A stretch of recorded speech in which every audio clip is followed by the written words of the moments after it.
If you're stuck on a low-end PC or laptop or just something that barely counts as a gaming setup, I made this video specially for you. In this video, I'm going to talk about 20 of the coolest free-to-play first-person shooter games you can actually play on almost any potato PC without needing a powerful graphic card or an expensive hardware. But do not expect like AAA-like graphics with ultra-realistic gameplay. Most of these games are either older or lightweight shooters that designed to run on older systems, but all of these games offer solid gameplay, fun multiplayer action, in some cases surprisingly addictive mechanics for completely free. So let's get into it.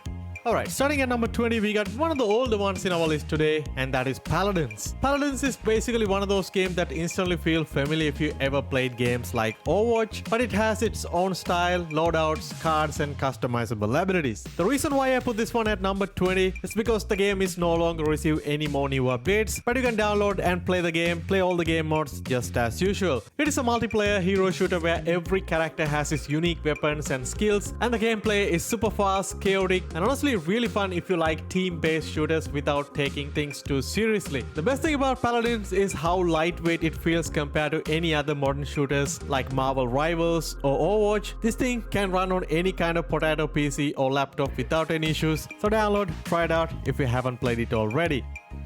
Brink is one of those first-person shooter games that had a really cool idea but never fully became a huge hit. It's a very old game from 2011 but still surprisingly available on Steam. The game set in a futuristic floating city called Ark where two factions are fighting over survival, so there is actually a proper story setup unlike most multiplayer shooters. But since the game came out a very long time ago, the multiplayer portion of the game is completely dead at this point, but you can still play the game solo with bots or play as co-op if you get friends. It got a pretty cool movement system. You can vault over objects, slide around the map, but in terms of visuals and the gameplay overall, it feels a bit outdated. But since the game came out in 2011, it is extremely easy to run in today's day and age, so you don't have to worry about the system requirements at all. Guys, if you ever miss the old era of shooters before everything became battle royales and hero abilities, this game feels super nostalgic, and it is AVA Global. It is basically a classic style, old school military first person shooter brought back for modern players. Pretty much multiplayer focused with realistic weapons, tactical gameplay, and modes that feel familiar to Counter-Strike or games like Crossfire. It's a bit of an older game and also a bit underrated on Steam, and the graphics are pretty dated by today's standards, but honestly that works in your favor because even older graphic cards or even integrated graphics can run this game without any issues.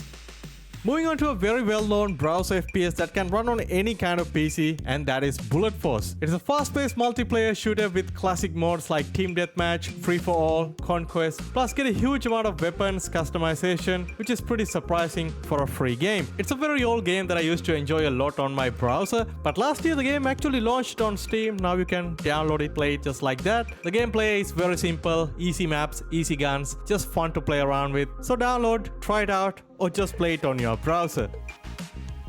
Black Squad is a free-to-play first-person shooter that I personally spent a lot of time playing way before I started this YouTube channel, and the game is still available on Steam, which is crazy. It's gotta be one of the most underrated tactical shooters on Steam. The gameplay is a bit more arcadey but heavily inspired from classic Counter-Strike with modern weapons, modern movement, weapon customization, and progression. You get classic modes like Team Deathmatch, Demolition, competitive rank mode, but just like most of the free-to-play games, it is again an older title. That means the multiplayer, it's not as popular as it used to be, and some of the recent Steam reviews mentioning the cheat issue, something to keep in mind, but you can technically still download the game and play all the game modes. The minimum requirements are still pretty low compared to any other modern shooter, so pretty easy to download and try it out.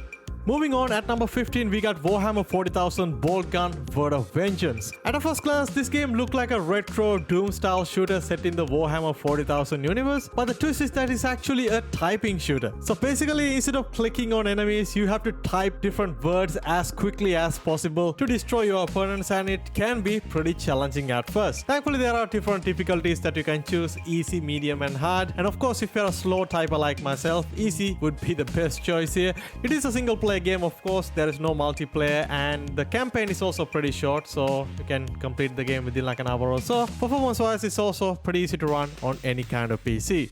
Number 14, we got A.W.O.L, and this one feels like a forgotten military shooter from early 2000s, brought back with some modern improvements. The game actually built using the classic build engine, so you instantly got that retro first-person shooter vibe. But unlike the old arcade shooter, this one is much more grounded and tactical, which is great to see. So in this game, you play as a former special force soldier searching for their missing commander alongside your AI teammates. So there's a proper single-player story campaign here. You can jump in. I did try this game out on my Intel HD 620 graphics in one of my videos, and the game runs fine for the most part. It's pretty solid for a free indie shooter. Right now sitting on mostly positive reviews, so if you haven't played this game already, download, try it out. It is actually pretty good.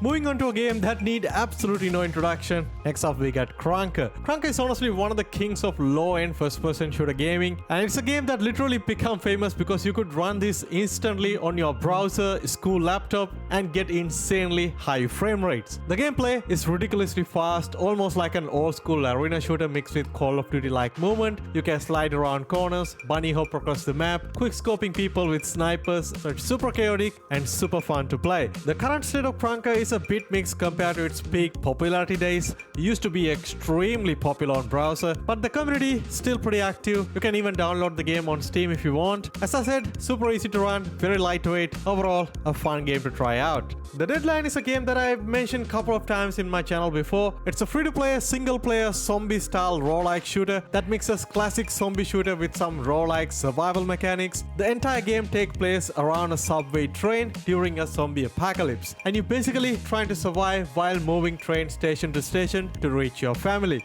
At every stop, you have a very limited time to gather supplies, upgrade weapons, and fight off this massive horde before the train leaves. It is a single-player experience, as I said. There is no multiplayer. I accidentally found this game on Steam and kind of fell in love with it. It's kind of a hidden gem, so if you haven't played this game yet, download and try it out for absolutely free.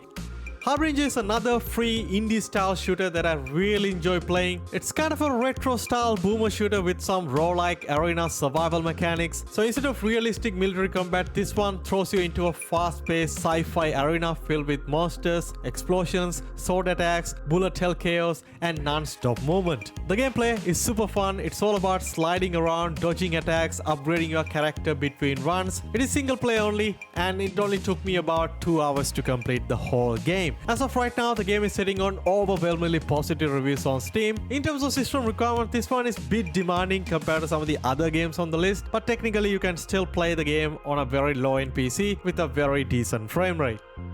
Moving on at number 10, we got a game that you probably never even heard before, and that is Redmatch 2. This one feels like somebody mixes Team Fortress 2, Quake, and Titanfall's movement into a one chaotic free shooter. The gameplay is insanely fast-paced with grappling hooks, wall movement, rocket jumping, and non-stop arena combat. Every match feels super energetic because you are constantly flying around the map at ridiculous pace, upgrading your stats, weapons during matches. It's a simple enough shooter to pick up and play, completely free and multiplayer focus. Right now on Steam, the game is sitting on very positive reviews, so simply download and try it out yourself.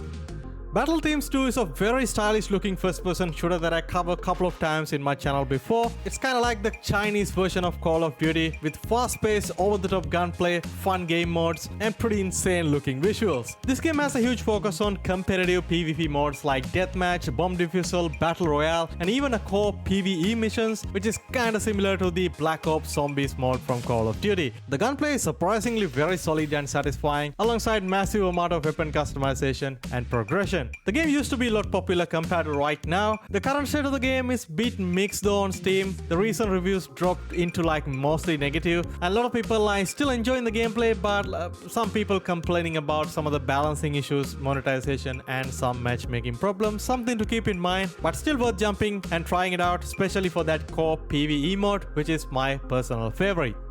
Moving on, we got one of my personal favorite games, and that is Polygon. This is probably one of the best looking low-end FPS games you can play right now without absolutely destroying your PC. The game mixes Battlefield-style large-scale warfare with stylish low-poly graphics. You got huge maps, chaotic battles, and still keeping the performance manageable. It is fully PvP, multiplayer focused with modes like Team Deathmatch and large-scale objective battles. The game is not as popular as it used to be, but it's still on early access, so you can still download and try out all the games. game modes, but technically this one is a bit too heavy on a low-end PC with integrated graphics. As long as you have a low-end dedicated graphics card, you can get a decent playable frame rate.